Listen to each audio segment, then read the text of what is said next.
갈대아 우르에 살고 있던 아브라함, 그 아브라함을 하나님께서는 부르셨습니다. 부르시면서 이렇게 말씀하셨습니다. 너의 고향과 친척과 아비의 집을 떠나 내가 보여줄 땅으로 가라. 내가 너로 큰 민족을 이루고 너에게 복을 주어서 내 이름을 창대하게 하리라. 너를 축복하는 자에게는 내가 축복을 주겠고 너를 저주하는 자에게는 그 사람 저주받게 하겠다. 너는 복의 근원이 되게 하겠다. 하나님께서 약속하셨습니다. 그때 아브라함의 나이가 75살. 갈대아 우르에서 모든 것을 내려놓고 가나안으로 출발했습니다. 그쪽으로 가고 싶어 갔는지는 모르겠지만 어쨌든 가나안으로 가서 도착했습니다. 하나님께서 그곳에 도착했을 때, 가나안에 도착했을 때 이 땅을 너희에게 주겠다 말씀하셨습니다.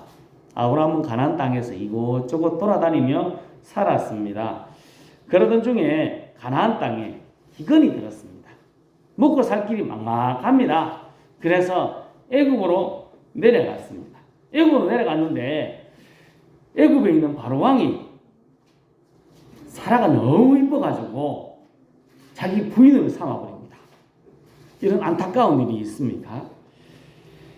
어쨌든 여차여차해서 다시 아브라함과 사라와 일행들은 가나안 땅으로 돌아왔습니다. 돌아와서 조금 살다 보니까 이제는 조카 롯과 갈등이 있었습니다. 다툼이 생겼습니다. 롯의 목자, 아브라함의 목자가 싸우기 시작했습니다. 같이 양치다 보니까 이게 내 땅이다. 내 양이 먹여야 된다 하고 막 싸우는 겁니다. 그래서 아브라함과 롯은 갈라서기 되었습니다. 롯은 좋은 땅으로 갔고 아브라함은 안 좋은 땅으로 갔습니다. 아브라함을 떠나갔던 롯, 잘 살면 안 좋았겠습니까? 좋은 땅에 갔으니까 잘 먹고 잘 살면 좋았는데 전쟁에 휘말렸습니다. 그래서 잡혀가 버립니다. 이런 안타까운 일이 있습니까? 아브라함은 조카 롯이 잡혀갔다는 소식을 듣고 집에서 같이 길리고 연습했던 318명의 사람들과 쫓아갑니다. 쫓아가서 5개 나라도 이기지 못했던 당시 나름대로 잘 나가던 나라들과 싸워서 이깁니다. 롯도 찾아오고 빼앗겼던 모든 것을 찾아옵니다. 전쟁에 이겼습니다. 좋지 않았겠습니까? 기분이 좋았습니다. 그런데 아브라함 마음 한편에 부담스러운 것이 있습니다. 5 나라도 이기지 못했던 연합군을 이겼거든요. 그 나라는 그 당시에 강한 나라였습니다. 그 나라가 아브라함의 적이 된 겁니다. 한 사람의 적이 많이 생겼습니다. 너무 두려웠습니다. 하나님의 부름을 받고 고향을 버리고 이곳까지 왔습니다. 가나안 땅까지 왔는데 금방 이야기 드린 이야기를 쭉 살펴보면 아브라함의 이야기는 그렇게 잘 먹고 잘 살았다 할 수 있는 이야기는 아닌 것 같습니다. 잘 되는 것이 그렇게 없는 것 같습니다. 예전에 갈대아 우르에 살 때는 잘 먹고 잘 살았는데 지금은 그렇지 못한 것 같기도 합니다. 전설에 의하면 아브라함의 가정은 우상을 만드는 집이었다라고 이야기하지 않습니까? 잘 먹고 잘 살았습니다. 그런데 지금은 무섭고 두렵습니다. 잘 되는 것 없어 보이고 마음이 좀 그렇습니다. 마음이 좀 불편합니다. 하나님은 땅도 주겠다고 하고 자식도 주겠다고 했는데 말뿐입니다. 우리 표현으로 하면 뻥쟁입니다. 거짓말 치는 것 같습니다. 내한테 아무것도 손에 잡힌 게 없습니다. 성도 여러분, 교회 오면 사람들이 어떤 말을 할까요? 복 받는다고 이야기합니다. 잘 된다고 합니다. 형통한다고 합니다. 히브리서에는 아브라함에게 복 주고 복 주며 너를 번성하게 하고 번성하게 하겠다 하는 약속을 우리가 받았다고 하고 사람들에게 이렇게 이야기합니다. 교회 오면 하나님이 복을 주고 또 복을 주고 번성케 하고 번성케 할 것이다 라고 이야기했는데 성경에 기록이 딱 되어 있는데 내 꼬라지를 보면 어떻습니까?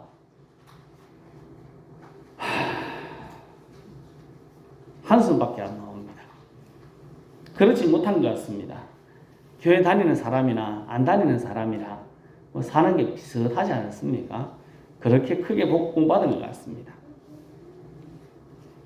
그래서 좀 답답합니다. 아브라함이 포로로 잡혀간 롯을 구출하고 이런저런 생각으로 마음이 답답하고 두렵습니다. 제가 보기에 아브라함이 하나님한테 조금 삐졌다. 그거 보는 게 어떻게 보면 맞을지도 모르겠습니다. 조금 마음이 상한 겁니다. 하나님한테. 그때 하나님께서 아브라함에게 나타나셔서 말씀합니다. 아브라함아, 두려워하지 말라. 나는 내 방패요 너의 지극히 큰 상급이니라. 여러분 이렇게 이야기하신다면, 하나님 말씀하신다면 아브라함이 우리 집사님 말씀하셔 아멘 하고 받아들이면 얼마나 좋겠습니까? 이 말을 듣자 아브라함이 하나님께 지금껏 참아왔던 그 마음의 응어리들을 확 풀어냅니다. 이제는 그 못 참겠다는 겁니다. 아브라함이 지금껏 잘 순종하고 오다가 하나님께 첫 말을 합니다. 첫 번째 말입니다. 아브라함이 하나님께 하는 첫 번째 말. 하나님, 나한테 뭐 줬습니까? 난 자식도 없습니다. 약속하신 거 큰 민족을 인다면서요. 너나 뭡니까 지금? 자식도 없고 지금께 너한테 뭐 줬습니까? 자식도 하나 안 주니까 나는 뭐 어쩔 수 없습니다. 우리 집에서 길리고 키운 이 엘리에셀을 상속자로 그냥 삼을 겁니다. 그렇게 하나님한테 따지듯이 이야기합니다. 이 말을 들은 하나님께서는 아브라함에게 다시 말씀합니다. 4절과 5절 말씀을 읽겠습니다. 같이 읽습니다. 여호와의 말씀이 그에게 임하여 이르시되 그 사람이 내 상속자가 아니라 내 몸에서 날 자가 내 상속자가 되리라 하시고 그를 이끌고 밖으로 나가 이르시되 하늘을 여기 맞네요. 그를 끌고 밖으로 나가 이르시되 하늘을 우러러 무별을 셀 수 있나 보라. 또 그에게 이르시되 내 자손이 이와 같으리라. 아멘. 하나님의 말씀을 들은 아브라함은 그 말씀을 그대로 믿었다. 6절에서 말씀합니다. 이것이 가능할까? 한풀이를 한참 하다가 이게 가능할까 생각이 듭니다. 그런데 우리도 이렇게 될 때가 있습니다. 성경을 우리가 상상력을 좀 가지고 볼 필요가 있습니다. 성경 아주 간단하게 지금 5절 안에 지금 있던 이야기를 쭉 하고 있습니다. 요거를 조금 더 펴면 우리가 아브라함의 입장이라면 요것만 하고 끝냈을까 하는 생각이 들지 않습니까? 하나님도 요 말을 하고 끝냈을까 하는 생각이 듭니다. 어쨌든 답답했던 아브라함 하나님한테 쭉 이야기를 합니다. 마음이 답답한 사람들 다른 사람에게 쭉 마음의 이야기를 하지 않습니까? 그럼 마음이 어떨까요? 마음이 좀 편해집니다. 내 답답한 마음들을 누구에게라도 이야기할 수 있는 사람이 있다는 것이 얼마나 고마운지 모릅니다. 아무 말 없이 다른 사람에게 다른 사람이 아무 말 하지 않고 다른 사람의 이야기를 쭉 들어줘야 될 때도 우리들에게 있습니다. 상담이라는 게 그런 거 아니겠습니까? 다른 사람의 이야기를 쭉 들어주는 겁니다. 그래서 우리도 아무 말 하지 않고 가만히 앉아가지고 다른 사람 그렇지 이렇게 들어줄 필요가 있습니다. 또 우리 마음을 하나님께 쭉 이야기할 필요가 있습니다. 지금까지 잘 믿어왔는데 안 믿어진다고 답답하다고 지금 내가 미친 지경이라고 그렇게 이야기하는 겁니다. 나 지금 하나님께 삐질 것 같습니다. 이래가 되겠습니까? 라고 이야기할 수 있습니다. 그때 하나님께서 내 마음의 이야기를 다 들어주시는 것입니다. 아브라함이 얼마나 답답했을까요? 얼마나 두려웠을까요?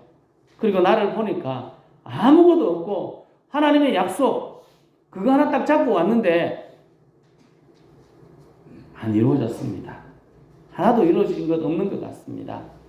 그 마음을 하나님께 쭉 다 이야기합니다. 속이 시원해집니다. 막 따지니까. 그리고 하나님께서도 우리 짧은 2절이었지만 4절 5절 말씀이었지만 이 말씀을 들으시고 하나하나 자세하게 말씀해 주십니다. 그러니까 그 마음, 그 아브라함의 마음 속에 그것이 믿어지게 된 것입니다. 나도 모르게 믿어지는 것입니다. 이게 은혜입니다. 자식을 못 낳는 한나가 있었습니다. 이 한나는 분인나라는 여인에게 괴롭힘을 당합니다. 둘째 부인 아니겠습니까? 얼마나 괴로웠을까요? 그 괴로움을 가지고 하나님 앞에 나갔습니다. 열심히 기도했습니다. 기도하는 한나를 보고 엘리 제사장이 뭐라 그랬습니까? 술 끊어라. 그렇게 이야기할 때 한나는 이렇게 이야기합니다. 같이 한번 읽어보실까요? 내가 너무 마음이 괴로워서 나의 심정을 여호와께 털어놓고 기도했습니다. 내가 너무 괴롭고 힘들어가지고 우리가 잘 아는 편으로 저 여자 때문에 내가 너무 죽을 지경입니다. 죽을 지경입니다. 나 괴로워 죽겠습니다. 그렇게 하나님께 다 털어놓았습니다. 답답한 마음을 주님께 이야기했습니다. 그 이야기를 다 기도할 때 하나님께서는 내 심정을 통했다 성경은 표현하고 있습니다. 하나님과 이심전심이 되었습니다. 성도 여러분, 우리 속에 답답하고 서럽고 괴로운 일이 있습니까? 그런 일이 있을 때 아니겠습니까? 아무도 알아주지 못하는 그런 답답하고 서럽고 괴로운 일이 있을 때 하나님 앞에 다 틀어놓고 이야기하고 기도하여서 주님의 마음과 통하여서 주님이 주시는 참 평안을 누리는 우리 모두가 될 수 있기를 예수님의 이름으로 축복합니다. 아멘. 하나님은 아브라함에게 다 말씀하시고 자식을 줄게, 하늘의 별과 같이 많이 해줄게 라고 이야기하시고 한 가지 더 말씀합니다. 7절 말씀입니다. 같이 읽겠습니다. 또 그에게 이르시되 나는 이 땅을 내게 주어 소유를 삼게 하려고 너를 갈대아인의 우르에서 이끌어낸 여호와니라. 아멘. 하나님께서 아브라함에게 이 땅을 너한테 주려고 너를 불러냈다. 그렇게 말씀합니다. 저는 오늘 이 말씀을 여러분들이 좀 꼭 기억하셨으면 좋겠습니다. 아브라함은 가나안 땅 올 마음이 있었을까요? 없었을까요? 처음에 아무 마음도 없었습니다. 잘 먹고 잘 살았습니다. 갈대아 우르에서 편안했습니다.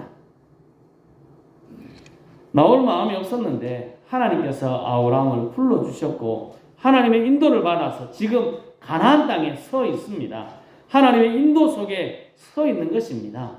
아브라함은 지금 답답하고 미칠 지경이었겠지만 하나님은 모든 계획을 가지고 하나하나 아브라함을 그 땅에 살도록 만들어가고 계시는 겁니다.